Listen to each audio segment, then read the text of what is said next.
இராமாயணத்தின் போர் கொதித்துக் கொண்டிருந்தது. ராவணனின் சகோதரன் இந்திரஜித்தின் அம்பில் மயங்கிப் போன இலச்சுமணனை பார்த்து அங்கிருந்த அனைவரின் மனமும் நடுங்கியது. ராமர் கண்களில் ஒரு சிறு அச்சமும் அதற்கு மேமாக பேரன்பும் தெரிந்தது.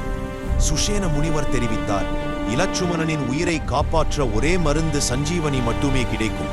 ராமரின் பார்வை ஆஞ்சநேயரிடம் சென்றது. ஒரு வார்த்தையும் சொல்லாமல் ஆஞ்சநேயர் ராமரின் கால்களை தாழ்ந்து தொட்டு ஒரு தீவிரமான வாக்குறுதியைப் போல தலையை உயர்த்தினார். பிரபு, நான் உயிரோடு இருக்கிற வரை உங்களுக்கு துக்கம் வராது என்று மனத்தில் சொல்லிக் கொண்டு புறப்பட்டார். நிமிஷங்கள் கூட ஒளியாக திகழும் வேகத்தில் ஆஞ்சநேயர் வானத்தை நோக்கி உயர்ந்தார். தீப்பொறி போல பறக்கும் அவர் உருவம் மேகங்களின் நடுவே கருமேகத்தை கிழிக்கும் மின்னலாக பரவியது.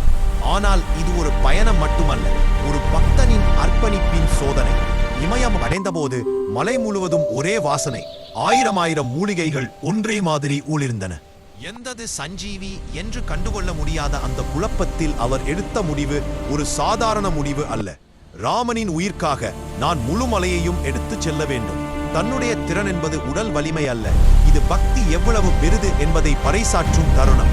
மலையை பிடித்து எழும்பும் போது பூமியே நடுங்கியது. தேவர்கள் சினுங்கினர். காற்றே அவர் மீது ஸ்தோத்திரம் பாடியது.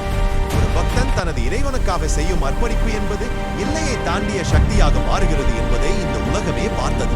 லங்கைக்கு திரும்பும் வழியில் கடலின் மனமும் காற்றின் வேகமும் சூரியனின் வெப்பமும் அனைத்தும் அவருக்கான பாதையாக மாறின. ராமரின் முகத்தில் சோகத்தை தாங்க முடியாமல் ஓடும் அந்த பக்தியின் உள்ளத்தில் ஒரே சிந்தனை, என் ராமர் துக்கப்படக்கூடாது, அவர் சிரித்தாலே பிரபஞ்சம் சிரிக்கும். இறுதியாக ஆஞ்சநேயர் ராமர் முன் மலையை இறக்கினார்.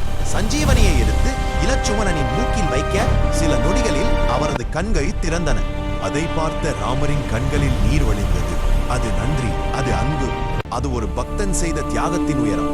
ராமர் ஆஞ்சநேயரை அணைத்த போது சொன்னார், ஹனுமான், உன் பக்தியின் அளவை அளக்கக்கூடிய தராசு எதுவும் இந்த உலகில் இல்லை. அந்த தருணம் நமக்கு சொல்ல செய்தி, வலிமை தேவையில்லை, அர்ப்பணிப்பு இருந்தால் உலகமே உதவும். நம் உள்ளத்தில் உள்ள உண்மையான நோக்கம் எதுவோ அதற்காக பிரபஞ்சமே நம் கைகள் போல செயல்படும்.